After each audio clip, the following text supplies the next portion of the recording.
What's good, everybody? This is Chris Crazy House, and I want to talk a little bit more about the reactions that I've seen to the new Super Mario Brothers movie. So, this has nothing to do with the movie so much itself, but how you have not just one, but two segments of fandom who have completely sucked all of the energy and the wind and the air out of the room. They can't just go and enjoy a kids movie nowadays. Everything has to be a political battlefield. It's not just about you taking your family to enjoy an animated film. Everything now has to be a war of words and politics and everything else. And that's what they've done to this new Super Mario Brothers movie.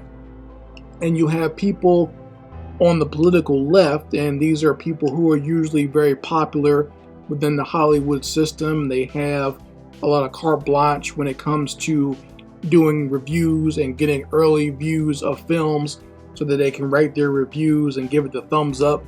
A lot of them don't have any real integrity when it comes to that because they just, they'll thumbs up anything that Hollywood sends them.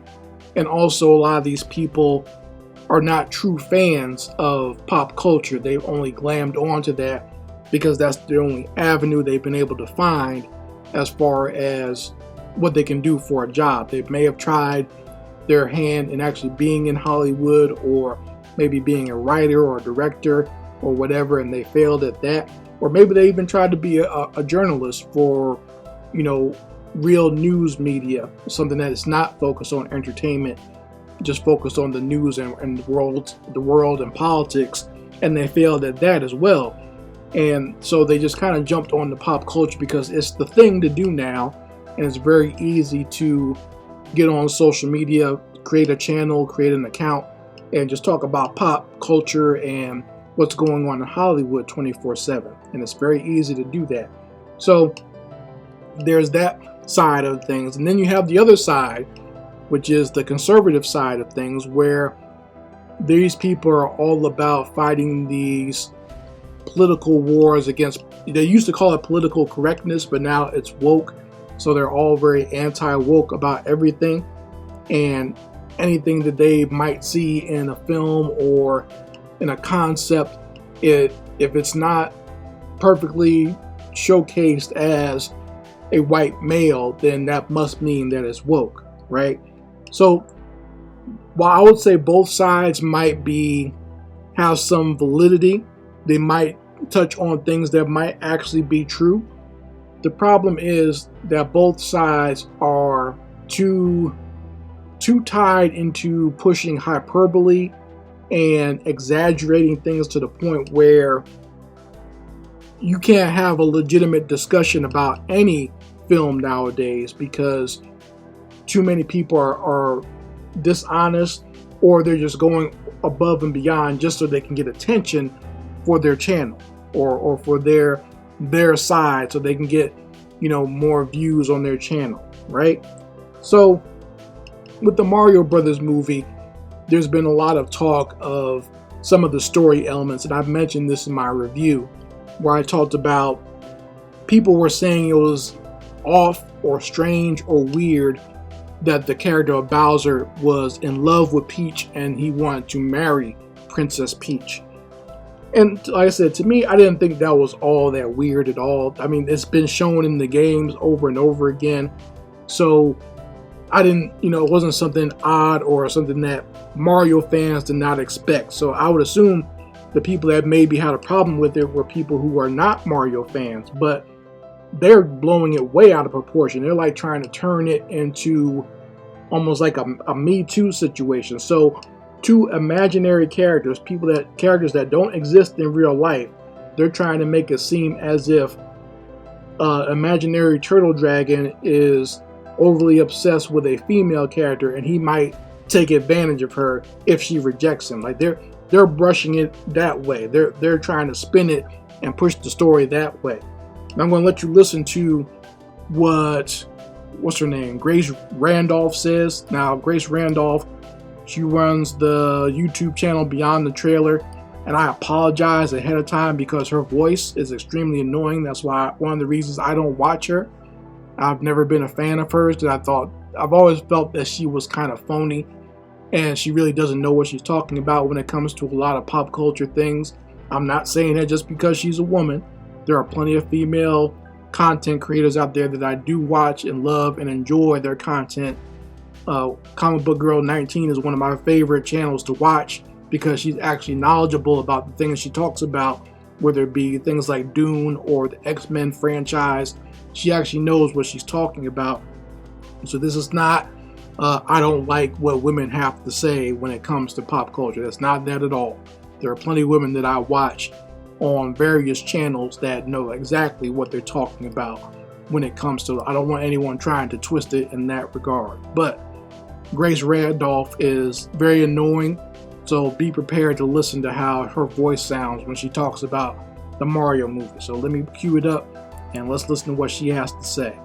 Back to the story, I would also say it's a little disturbing because apparently in the games, Bowser, I had to look it up, Bowser is obsessed with Princess Peach and has been for a very long time. But in today's marketplace, post-Me Too, to hear Bowser declare that he's going to ask Princess Peach to marry him, which apparently isn't a spoiler because I looked it up and it happens in the games all the time, but he's like, I'm going to ask Princess Peach to marry me, and like his little sycophant sorcerer is like, what if she doesn't want to? And he's like, then I'll destroy her kingdom and kill everyone she knows. And you're like, wow, that's stalker behavior. And I would say, kind of makes this not appropriate for children, quite frankly.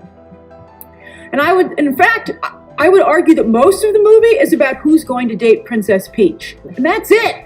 My jaw was on the floor. I'm like, no, that's not what the movie is about. And here's the thing.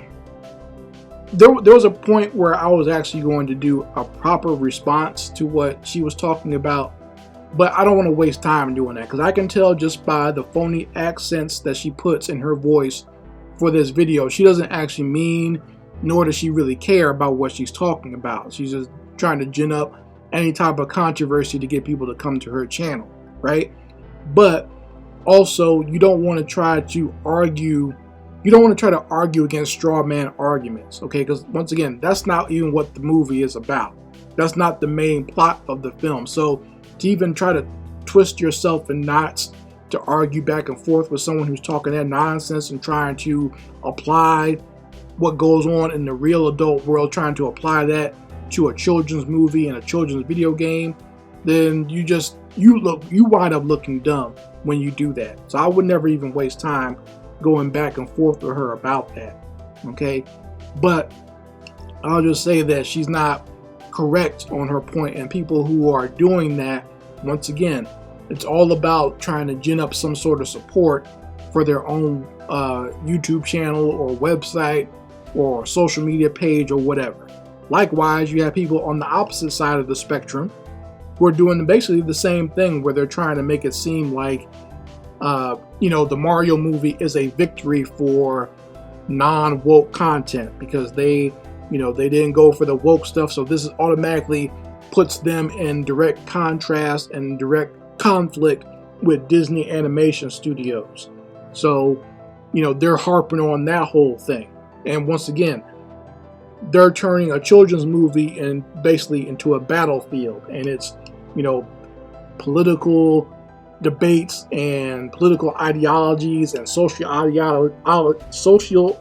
ideologies going back and forth on social media about an animated movie. And I'll be honest, I would just feel silly going back and forth with someone over the merits or the storyline, especially in a movie that is so obviously simplified for everyone to watch. Once again, if you watch my review, I said the best thing about the Mario movie is they didn't try to explain anything. They didn't try to do any weird expositions or over-explain certain storylines.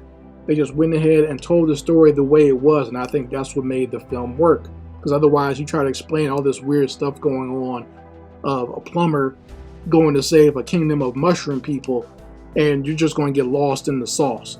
The fact that they just went ahead and kept it simple, just like the games are, it just is what it is. That's what makes it great. You just have fun playing the game. Likewise, you have fun just watching the movie. But you have these, political hustlers out there on both sides of the aisle. So whether they would be more on the liberal side and they're bringing up stuff like feminism and Me Too and sexual assault culture and everything else, they're playing the game the same way these conservatives are. These people who talk about being anti-woke and go woke, go broke, and all this other nonsense. They're playing the game too because they want you to come to their channel and sub to their channel and give them more money.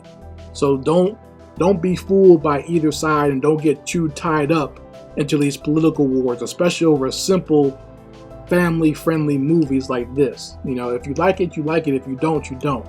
But don't try to twist or pour too much politics into things that is not all that politically driven in the first place. And that's one of the things I'm glad that Nintendo had such a tight rein on this film, because if you go to Japan, their politics are a lot different from ours, so they're not tied into a lot of this political ideology wars that we have here in the United States. They're allowed to just go ahead and tell a story the way they want to tell it and make it an enjoyable film without a lot of that trash being injected into their films or into their projects. So you folks let me know how you feel about it in the comments section. Anyway, Chris Crazy House signing out. Peace.